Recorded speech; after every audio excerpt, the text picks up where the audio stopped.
Hey everybody, Matt Burke here. Today I'm going to be reviewing Conan the Barbarian number 15. They're going to be covering the Frost Giant's daughter story. We got a really cool cover right here by Mohamed Asir. He did a lot of the Conan artwork for the Marvel line. He did some pretty cool stuff over there as well. But this cover is banging. I really like it. Probably my second favorite out of the lot. Open it up right here. We got a lot of new Conan stuff to pick up. Come check it out. Go over to titanbooks.com. Catch up. Get all the good stuff. And here we go. This is where we're at. And so if you guys don't know, this is like the second story Robert E. Howard wrote right after Phoenix on the Sword, I believe. So it's a very, early years of Conan. And this is like a different take. It's almost partially from the perspective of the Frost Giant's daughter. So it's something really cool. But to catch up where we're at, after trouncing on a trio of Asir warriors set to steal his hard-fought game, Conan of Samaria struck a peace with their leader, Njord, and shared their campfire, where he listened to the Asir tales of battle, the fury of their gods, and all their mortal enemies, the Vanir. Upon heeding a desperate horn call, the group found the nearby Asir village aflame. And knowing the Vanir were to blame, Njord set his warband to hunt, accepting Conan's offer to help, and arming the Cimmerian for battle.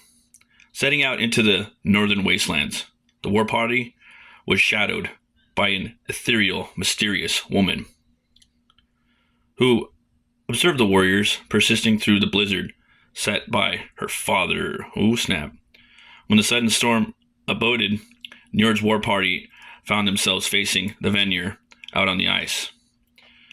And as an orgy of violence followed, during the brutal battle, the woman marveled at the black-haired Cimmerian, whose fire and fury burned so much brighter than the others.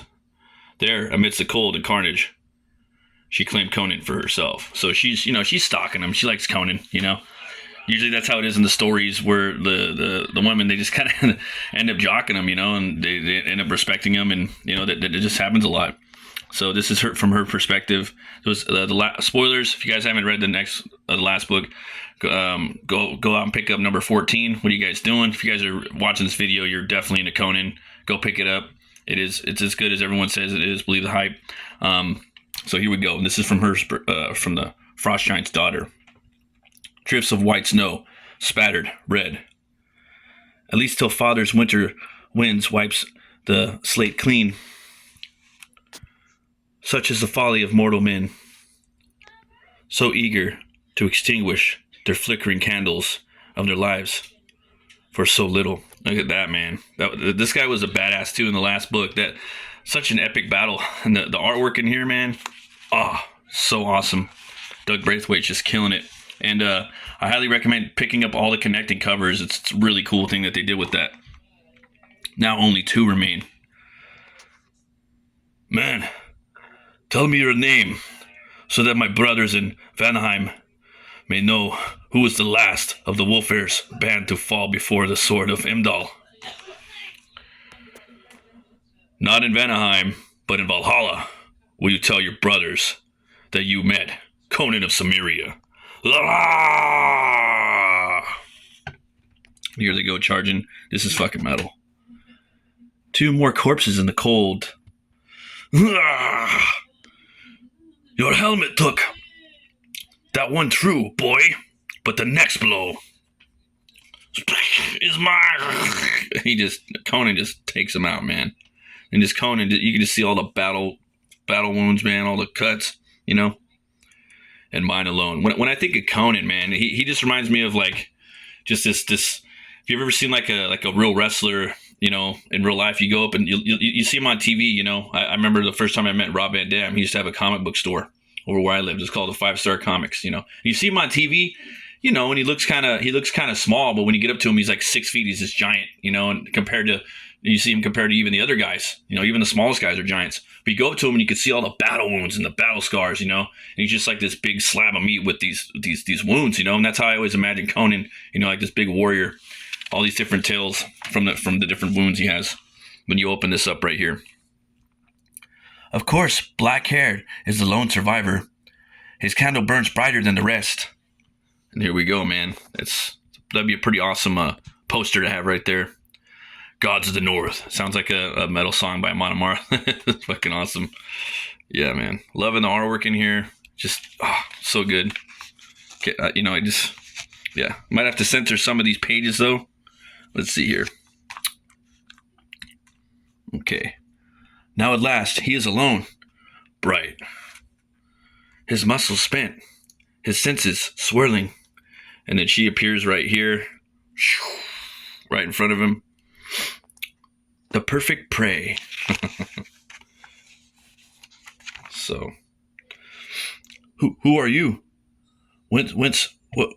What matter? Call upon your men. Yet though my strength fail me, they shall not take me alive. And so she's like kind of playing hard to get. You know, he's chasing after her, trying to catch her.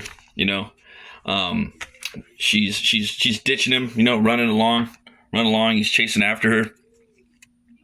Past the realm of man, under the blaze of this blood moon bewails. Here, where I shackle him to my heart evermore. Damn you, woman! Lead me into a trap. Lead me into a trap, and I'll pile heads at your kin's feet. Hide from me, and I'll tear apart the mountains to find you. And that's the line that Momoa spat in the remake, you know.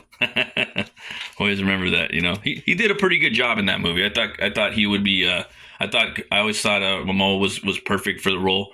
I think now though, man, I would like to see Cavill. I know everybody that's the go-to guy. Oh, Cavill, you know. But man, I'm preaching it that he looks like a Buscema Conan, you know. It's Henry Cavill. That's the guy I would pick. So. Rah! And looks like something's coming, man. You cannot escape me. Then a shuddering signal, like thunder beneath the snow. Ugh. Uh-oh. Who we got here? Oh, Father, why must they be this way? So look at that, man. I loved it, the way that Doug Braithwaite just does these frost giants, man. They look freaking awesome. That could have been a cover right there too. 100%, man. 100%. But I don't want to spoil too much more. There's some awesome action coming up right here, and I'm gonna go ahead and leave it right there for you guys. I want to show you some of the back matter that we got going on right here, and here we go. This right here, it's a famous Frank Frazetta painting right there. I wish I had one. I need to get a fake one. I want to line my walls with Frazetta art. But here we go. Emir's blood, myth and legend, and the frost giant's daughter. Before him, swaying like a sapling in the wind, stood a woman. Her body was like ivory to his dazed gaze, and save for a light veil of gossamer, she was naked all this day. Her slender bare feet were whiter than the snow that spurned. She laughed down at the bewildered warrior.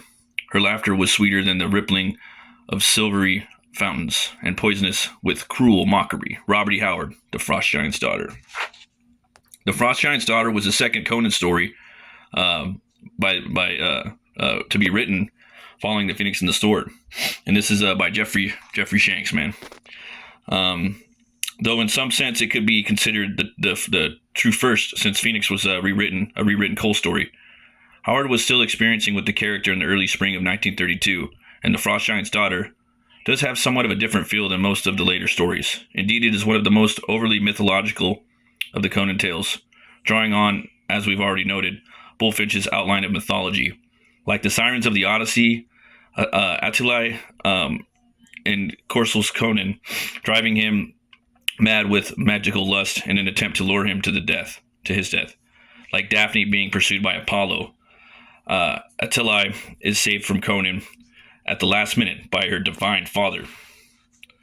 But the symbolism of Norse mythology is also readily apparent. The tale begins with the colorful fires of the northern lights flickering overhead like a real-world Bifrost. While Conan slays a warrior called Heimdall, namesake of the legendary guardian of the mythological Rainbow Bridge, the Bifrost, with that metaphorical threshold passed, Conan seems to enter the realm of the gods and giants, That's how I always see this story too, where he's going to into like Scandinavia, and he's definitely entering the realm of Norse mythology. That's why I really like the Frost Giant's Daughter.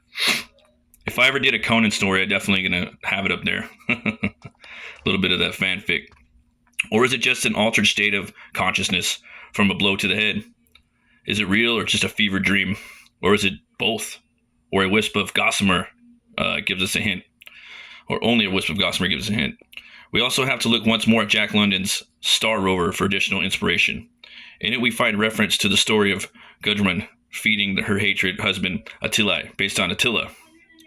The hearts of their children on a festering board in revenge for the deaths of her two brothers, with a minor name change and a gender swap. Howard gives us Attila and her two Frost Giant brothers, threatening to serve up Conan's smoking heart on her father Emir's board. While considered a classic today, Frost Giant's Daughter was rejected by Weird Tales editor Farnsworth Wright, and Howard submitted it 2 years later. However, after the Conan stories series had already taken off, Howard modified it a bit by changing Conan's name to Amara Akbitana and sent it to teenage fan Charles Hornig. Hornig published it as Gods of the North in March 1934, issue of his mimeographed weird fiction fanzine, The Fantasy Run. Ooh, check this out. Here it is right here. Look at that awesome art. Sweet. Yeah, man. So, readers of that adaptation of a Howard story with the Gods of the North version appearing in Star-Studded Comics number 14 in 1968. This was a semi-professional comic fanzine published by a group known as the Texas Trio, Buddy Saunders, Larry Herndon, and Howard Keltner. Somewhat legendary in the 1960s Texas fandom. Star-Studded Comics featured a number of young creators that would go on to become bigger and do bigger and better things, including Roy Thomas, Jim Starlin, Dave Cockrum, and George R.R. Martin. Written by Herndon with art by Steve Keltz and Alan Hutchinson, the Gods of the North adaptation was authorized by Glenn Lord, the literary agent for the Howard estate, and a prominent member of Texas fandom himself.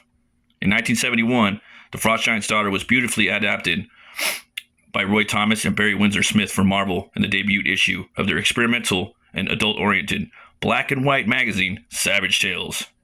Freed from the constraints of the Comics Code Authority censorship board, Windsor Smith was able to depict Attila in all her glory. The following year, it was reprinted in color in the regular monthly Conan comic, a bit with some extra and less see-through.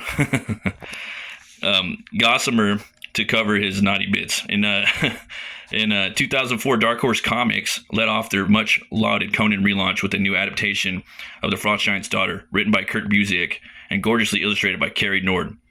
With colors by Dave Stewart, this new version brought this classic story into the 21st century. Dude, the Corey Nord story that he did for the Savage Tales, dude, it's so metal. I did a review on it, and you guys should go check it out.